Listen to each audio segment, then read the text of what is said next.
Assalamu alaikum wa rahmatullahi wa barakatuhu. Welcome back to my channel, guys. This week on Ninja Mommy, I will be talking to you about how to instill Islamic concepts in your toddlers' children, or how to introduce Islamic concepts to your children. There are certain things that I do every single day with Samara that introduces her to the concept of Islam. No, I'm not talking about some fiqhy hardcore stuff like, the fiqh of Islam or the fiqh of Salah or how to pray and stuff like that. No, I'm just talking about simple concepts and simple rituals that I do with her that will eventually, inshallah, will instill Islamic behaviors and the love of Islam in her heart. So yeah, let's get started. Samara eats 3 meals, 2 snacks every day. That gives me 5 opportunities to introduce the concept of dua in her life. So ever since she was a baby, before she would sit down to eat, I would do the dua with her of eating, which was Bismillahi wa barakatillah, which translates to in the name of Allah subhanahu wa ta'ala and the blessings of Allah subhanahu wa ta'ala. So we did this since she was little.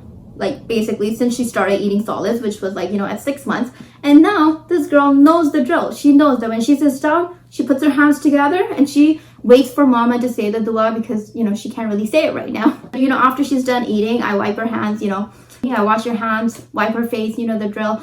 And then she stands up and then she does this again. So she has her hands folded again and we say the dua after eating, which is Alhamdulillahilladhi at'amana wa sakana wa ja'alana Muslimin, which translates to all praise belongs to Allah who gives us food and drink and made us Muslims. And then after we're done making the dua, we go Ami, and she says Amma or all done.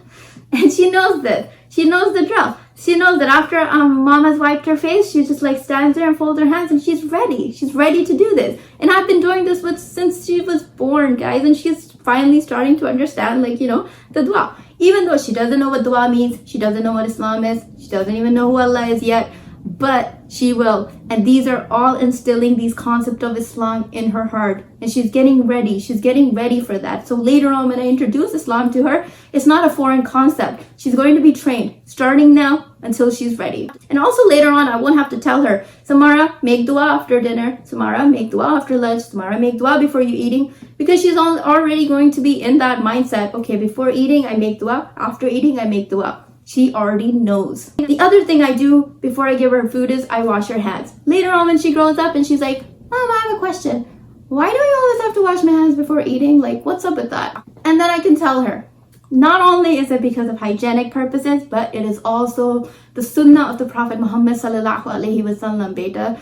It's because our Prophet Muhammad sallallahu alaihi wasallam would always wash his hands before eating or drinking. Another thing you can do from the beginning is whenever they want to drink water, before you give them water, you tell them to sit down. You give them the water, you tell them to recite Bismillahir Rahmanir Rahim, and then you give them water to drink. That's another thing you can do from the beginning, and that will prepare them as well for this sunnah. For bedtime, my husband gets her ready for bed right now because he's home. So what he does with her, as he's massaging her and putting her clothes on, he's reciting the last 10 surahs of the Quran to her.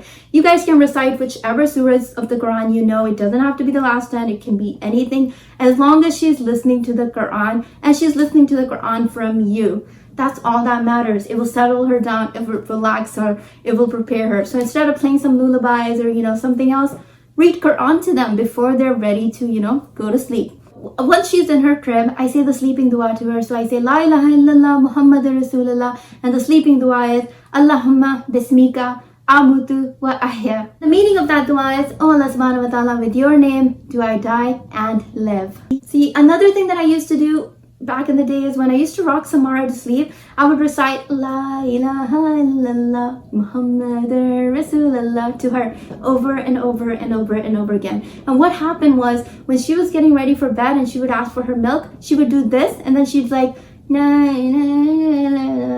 she would babble and sing the words, and I loved that. She's getting to hear the shahada and she's loving it, and she's associating that with sleep, and I love that because that's the last thing she hears before she goes for bed. Other thing that you want to do is you want to let them see you pray, guys. It's really important because if they never see you pray, then they don't know what that concept is. So I always let Samara see me pray. So for example, after my Zohar in my Zohar Salah, after my 4 sunnahs, she'll come over and she'll just wait for me to do salam, and I'll do salam, and then she'll just be there in my face, be like, hi, here I am, and then I would just hug her and kiss her, and then I'm like, okay, Samara, it's salah time. So this is my symbol for salah.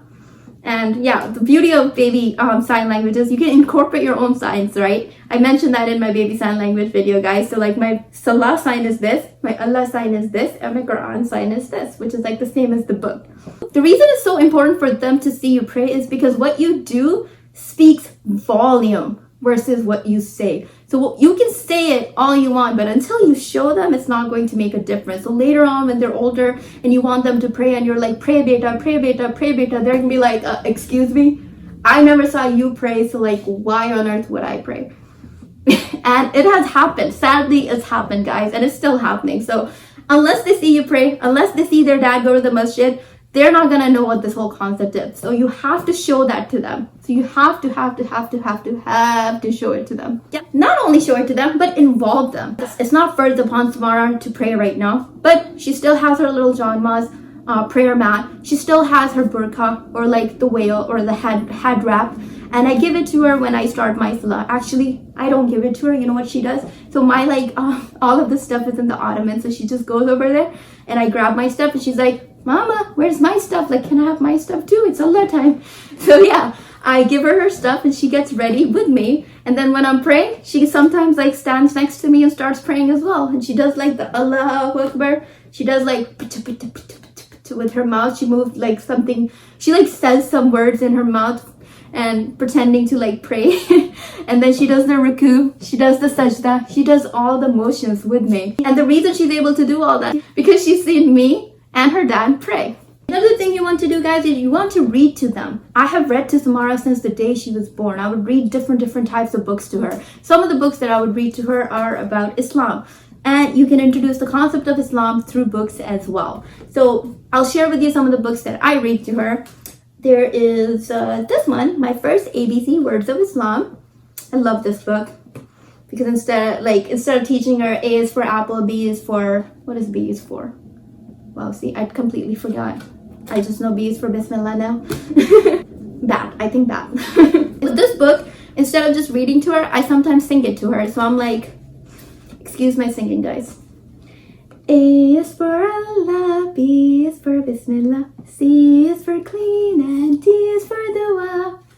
E is for Eid, and F is for Fajr. So I just kind of like make it fun for her instead of just, boringly A is for Allah, B is for Bismillah. I just kind of like make it fun for her. Yeah. Another one of her favorite books right now is I Can Wear Hijab Anywhere. The other thing that I want to tell you guys is if you do speak more than one languages, you don't have to stick to English in this book. So sometimes when I'm reading this book to her, I don't just read the English part. I just, read it to her in Urdu. So I would say, मैं hijab कहीं भी पहन सकती हूँ. Allah has given me a hijab to wear. Instead of that, I'll just say, Allah ने मुझे दिया है hijab पहनने के लिए. So just like that. You can do that with any book. You can introduce the other language in books as well. As of right now, they're not like reading the words, they're just looking at the pictures. So when you're talking to them and you're reading to them in another language, that also helps with their language acquisition. Another book that I read to her is Say Subhanallah, Learning the Four Seasons. And I will provide the links to buy these books from wherever I bought them. And then there is my first book about the Quran. This book is really great. It says teachings for toddlers and young children. So you can grab this. This right here, I want to mention something. So you see how the little kid is like doing that posture? Samara does that. Samara started to do that because she saw it in the book that someone is doing that. Again, you're introducing Islam to them. You're introducing these concepts to them. You can do it through many ways. Books is one of the great examples. Lastly, my first Arabic alphabet. It's very bold, very big letters. There's a dua in the beginning. I always read this dua to her as well. The dua is Rabbi Zidni Ilma, and the meaning is, my Lord, increase me in my knowledge. So Alif, Ba, Ta, Sa, Jim, Ha, Kha. So you guys can again, sing it to them. Lastly, I just want to point out that I know in Islam it's really important for the kids to eat with their right hand. Not only kids, but us as well, because it's the sunnah of the Prophet Muhammad sallallahu alaihi wasallam. But here's a point that you need to take note of. In the beginning, kids are going to be eating with their right hand and with their left hand. Do not, I repeat, do not force them to eat with their right hand, because if you do, you're going to seriously mess up their eye and hand coordination. Let them be. They're not going to show dominance over one hand until they're like 18 months to 2 years, and some even 6 years, guys.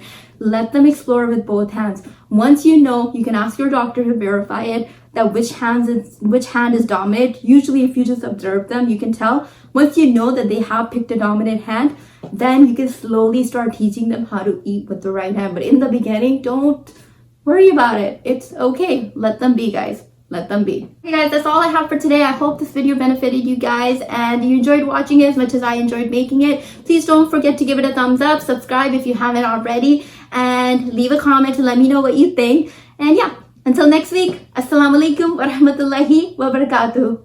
Peace.